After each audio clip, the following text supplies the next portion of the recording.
Турбо кино сувагт эргээд тагтаа морил. Бид энэ удаад 2024 онд нээлттэй хийж байсан Hijack 1971 киног та бүхэндээ ярьж өгөх гэж байна. Кино эхлэхээс өмнө та лайк дараарай. Хэрвээ манай сувгийг анх удаа сонсож байгаа бол та сав дарахаа мартаоцай. Ингээд хамтдаа кинонд орцгоё.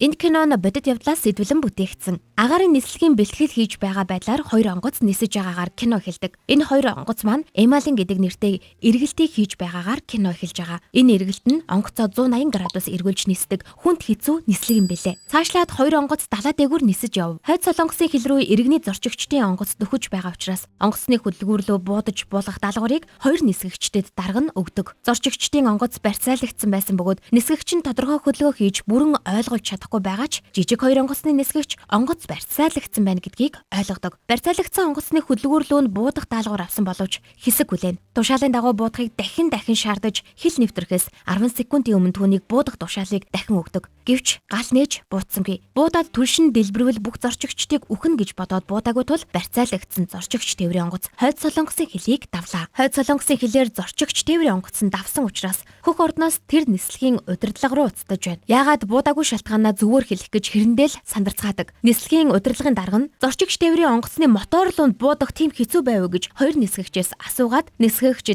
танаас болоод нийт 51 хүн хойд солонгос руу онгоцтойгоо гараад явчихлаа гэж дарга нь гал нэгээгүй нисгэгчийг загнаж байдаг. Хөх ордноос дахин залгахад тэдэнтэй 2 минут ярихгүй тэсэж байгаад ямар хариу хэлэхээ шийдвэрлэж байдаг. Тэн нисгэгч даргадаа моторыг нь дэлбэлсэн ч бүтлгүүтвэл онгоц барьцаалагч нисгэгчд юу ч хийж болно гэхэд онгоц барьцаалсан дохой ирээгүй гэж байна. Минсүү нисгэгчийн үйлдэл сонирн байсан. Минсүү хойд солонгост урав хүн биш гэж хэлэхэд Минсүү нисгэгчийг ямар хүн гэдгийг хөх ордныхон мэдх юм уу? 1 минут үлдлээ. Олигтой шалтгаан олоорой гэж дарга нь тэн нисгэгчд ууртайгаар хэлдэг. Тэн нисгэгч тэд бүгд амьд байгаа бидтэй гэж асуугаад өөрийн иргэдээ тэдэнтэй хилцээр хийгээд буцаагаад авчихъя л да гэхэд дарга нь улаантнууд бидэнтэй хилцээр хийх хүмүүс мөн үү хэмээн бачимдан урлаж байгаач автомат буу эвдэрсэн тул буудаж чадаагүй гэж хэл гэж зөвлөөд за золигчин үгэнд орохгүй дээ гэж тэн нисгэгчийг дахиад л зэмлдэг. Дунчоол чи 1 сар нислэг үлдэж болохгүй. Харин тэн халагдах өргөдлөө бичиж өг. Дууслаа гэж дарга хэлв. Хоёр нисгэгчийг гарч явах гэж байх үед нь дарга нь тэн нисгэгчийг дуудаад танаа гэр бүлийн ойрын хамаатнуудын чинь тоо хідвэ гэж асуудаг. Тэн 20 гэв.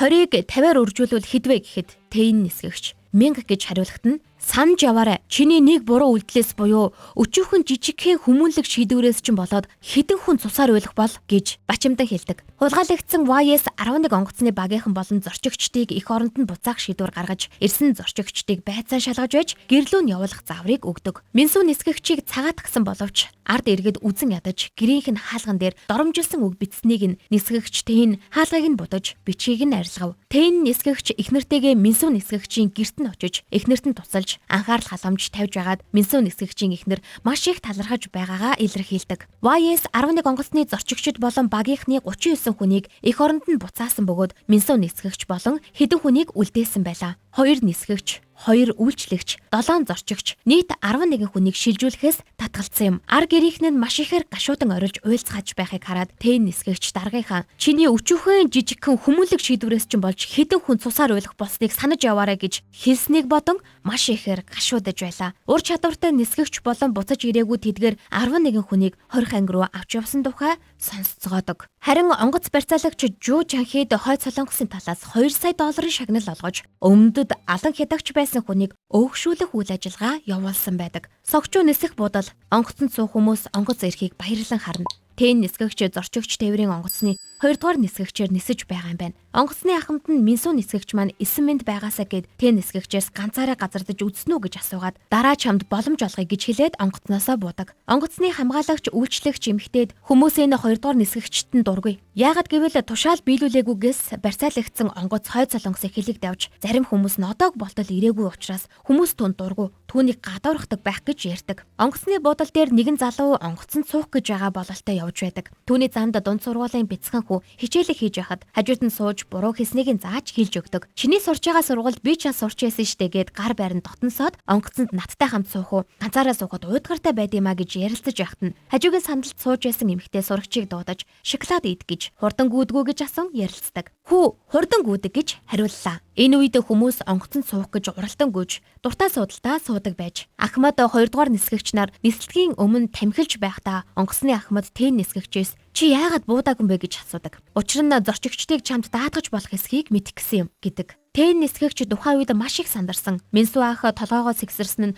зорчигчдыг аюулд оруулж болохгүй гэж байгаа мэт байсан гэхэд Ахмад түнд цэргийн хувьд чи муу цэрэг байна. Харин нисгэгчийн хувьд бол тийм байх хэрэгтэй. Хүн аврах зүүн совинтой байх ёстой гэж хэлж байна. Тэн нисгэгч би тэгэхэд моторыг нь сайн онож буудсан бол бүгд аюулгүй байх байсан болов гэж хэлэхэд Ахмад хэн мэдхэвдэ үр дүнгээс л харагдана гэж ярилцаад нислэг хийхээр явдаг. Хүмүүс онгоц руу уралдан гүйж очиж суудал авч сууж байлаа. Нэг нь настай эмэгтэй онгоцонд орохдоо гутлаа тайлаад барьсан явна. Билетэн дээр суудлын дугаар тавиагүй учраас зорчигчид суудлаа булаацалдан хэрэлдэж бүр цаашлаад маргалдана. Сурагч хүүг маш хурдан гүйдэг гэж хэлэхэд нэгэн ир дарагдаа суудал авахын тулд хүүгийн гутлын үдээсийг нь тайлаад гიშгэж хүүг унгасан ч хүү гутлаа бариад гүйж түүнээс төрүүлэн суудалд суухад тэр ирийн дараг хүүхдэд ялагдаад гэж ажилтнаа зэмлэж нойлын хажуугийн суудалд байна гэж уурладаг. Зарим нэг ирчүүд тамхи татаад үнсээ шууд газар тайна. Энэ бүхнийг үйлчлэгч эмэгтэй зохицуулан хүмүүсийн тав тухыг ханган ажиллаа маш чадварлаг хийж байдаг. Онгоц нисэх гэтэл бөөн шууган боллоо. Гэтэл нэгэн настай эмэгтэй дахиад дэврээд сууж байв. Тэр эмэгтэй охин нь өвдсөн учраас авч яваа гэж хэлсэн ч хүмүүс бухимдан маргалтахад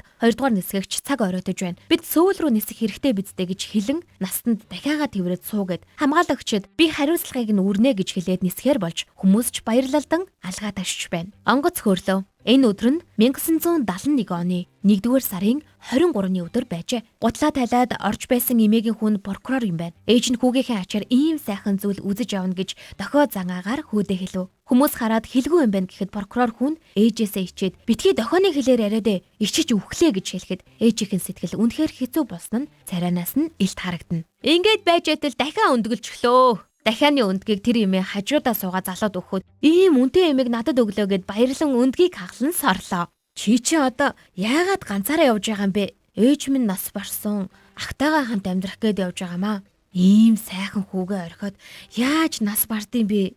Намайг гадуур хаахад өсөөд үхсэн. Би өөрийн гараар ээжигээ чандралсан. Харамсалтай юм бтэ. 2 нисгэгч нислэгийн бүхэхтэй тамхи татчих юм. Чи өнөөдөр онгоцыг газардуул гэж онгоцны Ахмад тэн нисгэгчд хэлээд цааш нь чиний чадварыг харлаа. Амь насаа чамд нэг даатгаад үзье гэв. Энэ үед онгоцны үйлчлэгч цай, кофе, амттанг зорчигчдод өгч байлаа. Өндөг эдсэн залуу эмээд хандаж та охинтойгоо оройтож уулзах юм шиг байна гэж хэлээд хойш явж тесрэг бөмбөг асааж хамгаалагч руу шидэв. Хаалганд дэлбэлэгч бэхэлчихсэн байв. Хамгаалагч тесрэг бөмбөг гэж хашгирахад хүмүүс сандралдаж байх хооронд бөмбөг дэлбэрч онгоцны Ахмадын нүдэн гимтээд онгоц уул мөргөх гэж байсан ч гэсэн 2 дугаар нисгэгч чадвараараа дээш нь өндөрт нисэж чадлаа. Дэлбэрэлтээс болж онгоцны шаал цоорсон тул салхи орж ирэн бүх зүйл эмх замраагүй болсон байв. Тесрэх бөмбөг барьсан залуу нисгэгчийн бүхэхт ирээд нисгэгч нарт далаа руу нисхийг шаардав. Хийснээр хийх юм бол хинч үхэхгүй гэд далаа руу нисхийг нь дахин шаардахад нисгэгч ойлголоо гэж хариулаад эхлээд зорчигчдын бүхэгийн байдлыг шалгах хэрэгтэй байна гэхэд онгоц барьцаалагч залуу хутаг гарган 2 дугаар нисгэгчийн хоолойд тулгав. 1 дугаар нисгэгч эхлээд бүхэгийг шалгачаад чиний хүссэн зүг нисэе. Тэн чи хоошоо яваад онгоцны их биеийг шалга. Би жолоог авч нисийгээд удирдлагыг авав. Тэн нисгэгч зорчигчдын бүхээгт ороод цоорсон шалыг хүмүүсийн гар тээшээр авч бөглөв. Үйлчлэгч бүсгүй ухаан алдсан байсан учраас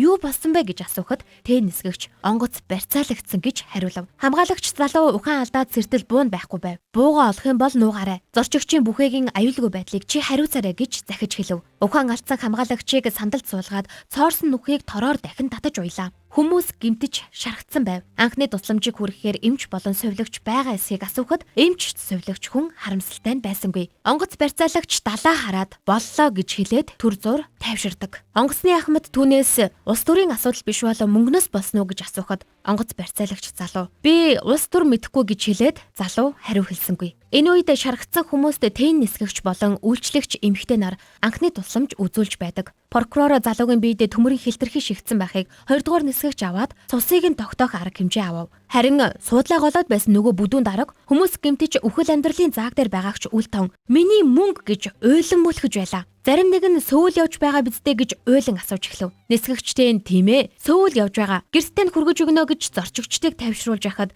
нэгэн эрэхтэй онгоцонд нүх гарчгаад байхад яаж тайван байх юм бэ гэж бухимдав. Яг энэ үед нь онгоц барьцаалагч залуу баян бүдүүн даргаыг өшөглөөд тесрэх бөмбөгийг зорчигч нарт харуулж айлхан сүрдүүлж байдаг. Тэгээд одоо энэ онгоц хойд Солонгос явна гэж хэлэхэд бүгд айдас давтлаа. Онгоцны ахмад хотел Ямаа онгоц барьцаалаглаа гэж мэдээллийг сонссон онгоц барьцаалагч нэгдүгээр нисгэгчийн толгой руу зохиод холбох хэрэгслийг нь авч дэвсэлж эвдлээ. Хоёрдугаар нисгэгчийг чихвч ав. Миний зөвшөөрлгүй холбоогоор ярил дэлбэлнэ гэд тесрэх бөмбөгөө харуулж сүрдүүлэн хойд Солонгос руу яв гэж дахин шаардав. Онгоц ниссээр л явна. Онгоцны ахмадын нүдэнд гимтэж юм харахгүй болсон байлаа. Ахмад онгоц барьцаалагчаас яагаад хойд Солонгос явж байгаа юм? Өвхөөр явж байгаа мó гэж асуухад онгоц барьцаалагч залуу тэнд ч гэсэн хүн амьдардаг. Солонгосын дайны үед миний ах хойд Солонгос руу явсан. Одоо тэр цэргийн дарга болоод сайхан амьдарч байгаа гэж хариулж байна. Нисгэгч залуугаас чи ахтайгаа уулзах гэж ингэж байгаа мó гэж асуухад онгоц барьцаалагч залуу хариуд нь миний ах канинээс онгоц барьцаалаа очсон. Одоо ардын баатар болсон гэж бахархалтай яриад онгоц барьцаалж очих юм бол 2 сая доллар өгнө гэсэн зарыг нисгэгч нарт харуулдаг. Энэ үед нэг зорчигч өөр нэг хүнд энэ жаахан хүүхдийг барьж авъя. Хэрвээ бид хойд Солонгос явах юм бол манай гэр бүлийнхэн өлсөж үхэх болно гэв. Онгоцны хамгаалагч ухаан орох байдалтай байгааг хараад онгоц барьцаалагч 2 хүнд уяа өгч хамгаалагчийг сандалт нь хүллээ. Онгоц агарын урсгалд орж байдал эвгүүтэд явлаа шүү. Энэ үед нь барьцаалагчийг барьж авах орлого хийсэн боловч шатлалгүй хөөрхий өвөө гимтэв. Хамгаалагчийн бууг олж авч 2 дугаар нисгэгчид буу тулган сүрдүүлж өвөөгийн гуйнд хутаг зоогоод энэ хүн шийдэглээ авах ёстой гэж байна. Нисгэгч онгоц барьцаалагч залууд чи алуурчин болоод очих юм уу гэхэд залуу харин хойд Солонгост өнгөрснийг асуудаггүйгээд худганы цусыг мөрдөсдөр нарчиж сүрдүүлээд нисгэгчийн бүхээг рүү яв гэж хэллээ. Онгоцны ахмад зорчигчдод хандан бид хойд Солонгост явхаас өөр аргагүй боллоо. Бичиг баримтаа устгаараа гэж чанга яригчаар зарлан хэлв. Хүмүүс бичиг баримтаа харамсаж гашуудан урж байв. Энэ үед хамгаалагч ухаан орж үйлчлэгчээс хүлээсийг тайлж өгөөч гэв. Онгоц барьцаалагчийн ах нь хойд Солонгос руу явсан болохоор хүүг ахтайгаа холбоотой байгаа гэж хардан гүтгэж зовоож барьж шоронд хийсэн.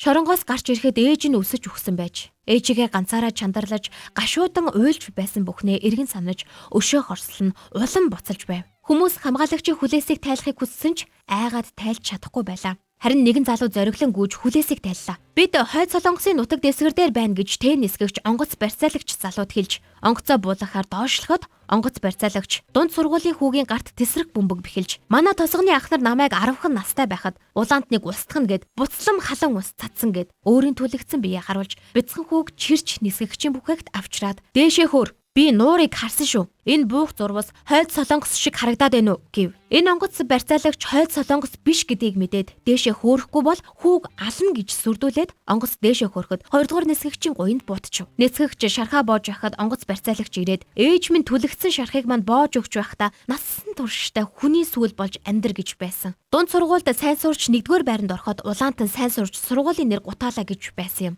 Өмнөдөд нохоо шиг хүн байснаас хойдод баатар болж амьдрнаа. Нисгэгч надтай хамт баатар болж амьдр. Хойд Солонгост тансаг амьдрий гэж байна. Чиний хэлснээр хий. Харин энэ зорчигчдыг буулгаад явъя. Ослын зурваст буухад 5 минут л болно гэж учирлаж зорчигчдыг аврахыг хүссэн сэтгэлээр чиний хүснээр хий гэж хэлсэн ч онгоц барьцаалагч намайг тэнэг гэж бодоо юу гэж хэлээд буухыг зөвшөөрдөггүй. Агарын цэргийн хүчний 2 жижиг онгоц зорчигчдын онгоцыг хойд Солонгосын хил давхаас нь хамгаалж ирлээ. Орж болохгүй бүс рүү орж байна. Эргэж нис гэд анхааруулах нислэг бүлдэж байдаг. Солонгосын хил ойрсон учраас хил давхаас нь өмнө онгоц руу буудаж хүмүүс ч сандралдлаа. Хойд Солонгосын байлдааны онгоцнууд гарч ирэв. Өмнөд Солонгосын онгоц харагдвал бууд гэсэн тушаалыг өгдөг. Агарын цэргийн хүчний онгоц зорчигч тээврийн онгоцны моторлонд буудсан боловч оноч чадсангүй. Зорчигч тээврийн онгоц шатгуун асгав. Дунчаал нисгэгч наха онгоцоо буулга. Хойд Солонгосын онгоц хилд дөхөж байна. Яг одоо онгоцоо эргүүл. Онгоцыг устгах тушаал өгсөн гэж сандран анхааруулж байлаа. Хил давхаас өмнө буужингаар харвах болсныг сонсоод онгоц барьцаалагч там руу хамт явах болсондоо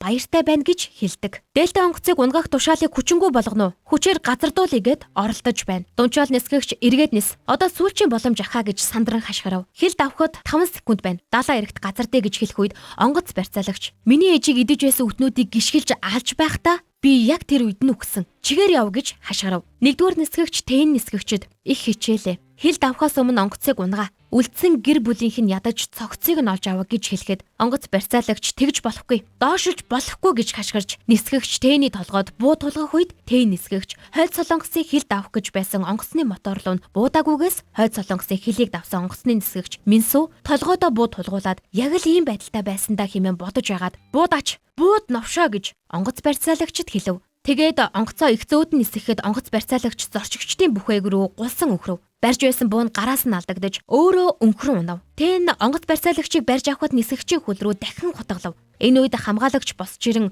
онгоц барьцаалагчийг буудаж шархтууллаа. Чи амьдрах хэрэгтэй. Чам шиг шудраг бус зүйлийн золиос болсон ийм явдлыг дахин гарахгүй байх хэрэгтэй гэж хэлтэл онгоц барьцаалагч 2 дугаар нисгэгчээ гэд урагш шалгатал онгоцны хамгаалагч түүнийг дахин будаж онгоц барьцаалагч нас барав. Гарт нь байсан дэлбэрэх бөмбөг өнхөрч дэлбэрэх гэж байхад нь Тэн нисгэгч дээр нь хэвтэж бөмбөгч дэлбэрэв. Онгоцны Ахмад холбоогоор онгоц барьцаалагчийг устгалаа гэж мэдээллээ. Онгоцоо буулгах гээд Ахмад Тэн нисгэгчийг дуутахад Тэн нисгэгч өвчин намдагч хэлгээд суудалтаа сууж онгоцыг анх удаа биедан амжилттай газардуулаад өөрийнхөө үүргийг нэр төртөө биелүүлээд нас барлаа. Үнэхээр харамсалтайч баатарлаг Тэн нисгэгчийн оршуулах үйл явдлаар энэ удаагийн кино маань өндөрлөж байна.